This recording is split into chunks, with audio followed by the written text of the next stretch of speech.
नमस्कार दोस्तों, मैं रोहन शर्मा स्वागत करता हूं सभी का आपके अपने चैनल ज्योतिष एंड वास्तु में।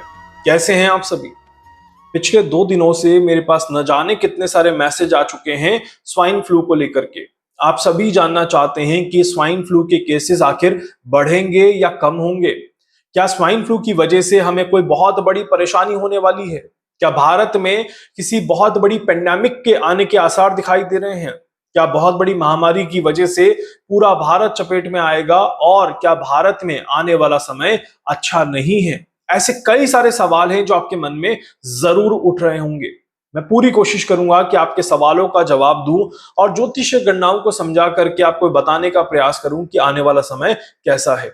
हर एक चीज को ध्यान से समझने की कोशिश करिएगा, अंत तक देखिएगा इस वीडियो को ताकि कोई भी चीज आपसे मिस ना हो जाए।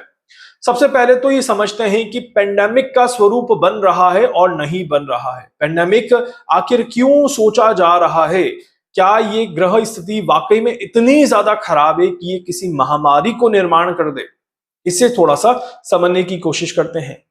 स्वाइन फ्लू के केसेस जब स्टार्ट हुए, मैंने तब की कुंडली देखी, मैंने आज की परिस्थिति और आज की ग्रहों की गणनाओं को भी समझने की कोशिश करी और कुछ विशेष योग और संयोग जो ग्रहों में बन रहे हैं मैंने उन्हें भी ध्यान में रखने का प्रयास किया।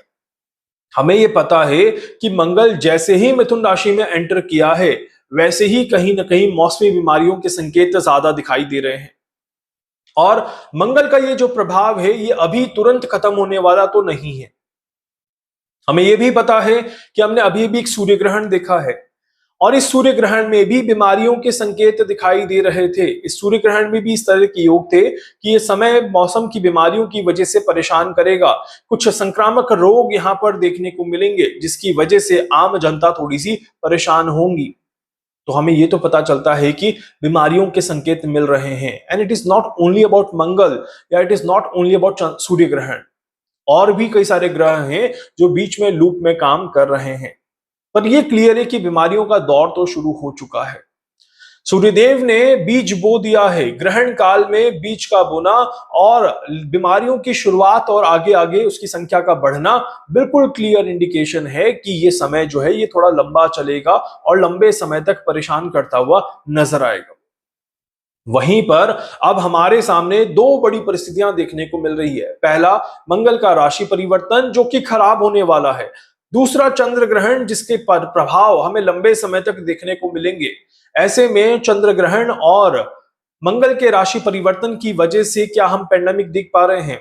देखिए, मंगल का जो राशि परिवर्तन है ये डेफिनेटली बहुत ज्यादा अच्छा नहीं है। नीच अवस्था में मंगल जाते हुए नजर आएंगे और मंगल का नीच में जाना इन बीमारियों को और ज्यादा ट्रिगर करता हुआ नजर आएगा। इन बीमारियों की संख्याओं को बढ़ाने का ही काम करेगा, कम करने का काम तो मंगल नहीं करेगा। इसी वजह से मैं ये तो जरूर कह सकता हूं कि स्वाइन फ्लू की बातें या स्वाइन फ्लू के केसेस अभी आने वाले 45 से 50 दिन या 2 महीनों का समय आप दिमाग में रख लें, खत्म होने वाले तो नहीं है। ये बड़ा क्लियर स्टेटमेंट मैं आपको यहां पर दे रहा हूं। वहीं पर चंद्र ग्रहण जो है ये आप कह सकते हैं कि कुछ पॉजिटिविटी लेकर के आ रहा है, मेडिकल साइंस के लिए कुछ तरक्की लेकर के आ रहा है। किसी भी परिस्थिति में मेडिकल साइंस अपने आप को प्रिपेयर कर सकती है, तैयार कर सकती है।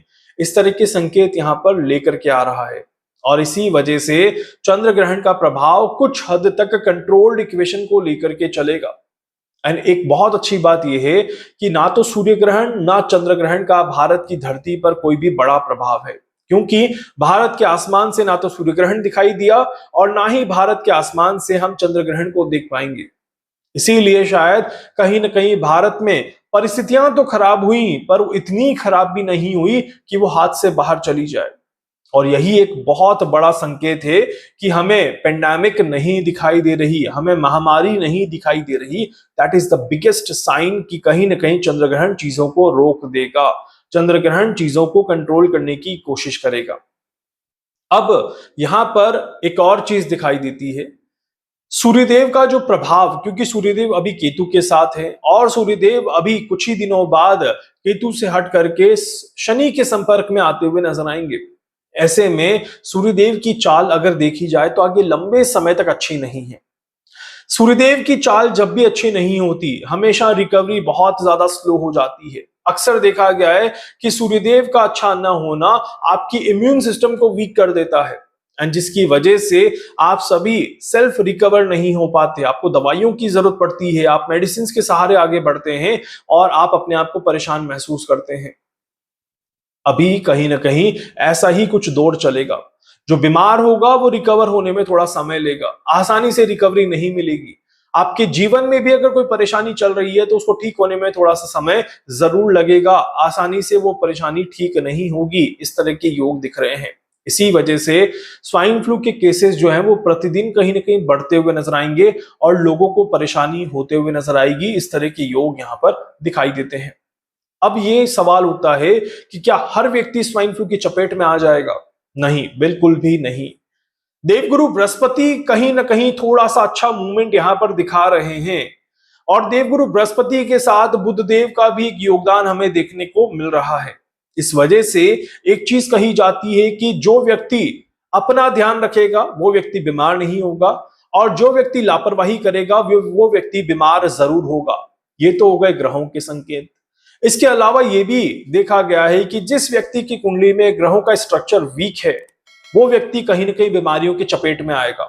जिस व्यक्ति के कुंडली में ग्रहों का स्ट्रक्चर बहुत ज्यादा मजबूत है उस व्यक्ति को कहीं ना कहीं स्वाइन फ्लू परेशान नहीं करेगा, वो किसी भी तरह की, आप कह सकते हैं कि इस तरह की संक्रामक रोग में अभी नहीं आएगा। मतलब आपकी कुंडली का भी बहुत बड़ा योगदान इसमें देखने को मिलेगा, आपके अपने ग्रहों का भी बहुत बड़ा योगदान इसमें देखने को मिलेगा।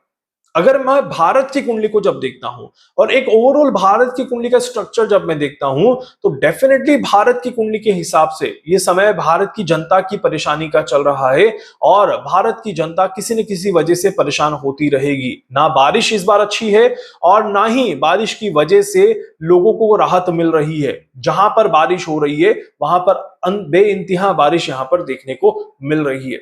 अब देखिए उत्तर भारत में खासकर वाराणसी की तरफ किस तरह का हाल बना हुआ है, किस तरह का माहौल बना हुआ है। तो डेफिनेटली बीमारियों की संख्या तो जहां पानी रहेगा वहां पर बनते और बढ़ते हुए ही नजर आएगी। इस तरह के योग बनते हैं।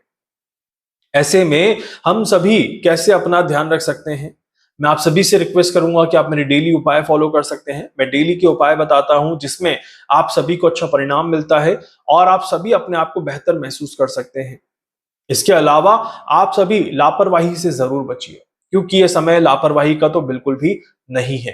कब आखिर हमें इस स्वाइन फ्लू से राहत मिलेगी, ये बहुत बड़ा सवाल है। देखिए अभी मंगल कंटिन्यूअसली राहु के संपर्क में है। मंगल पर अभी राहु का प्रभाव है। कुछ समय के बाद राहु के ऊपर मंगल का प्रभाव हो जाएगा और कुछ समय के बाद मंगल राहु आमने सामने आ जाएंगे। इस वजह से मंगल और राहु एक दूसरे से अलग नहीं हो पा रहे और इसी वजह से ये एक लंबे समय की बीमारी में तब्दील होता हुआ नजर आएगा। वायरल फ्लू और वायरल फीवर आपको दिसंबर तक के महीने में देखने को मिलेगा ही मिलेगा।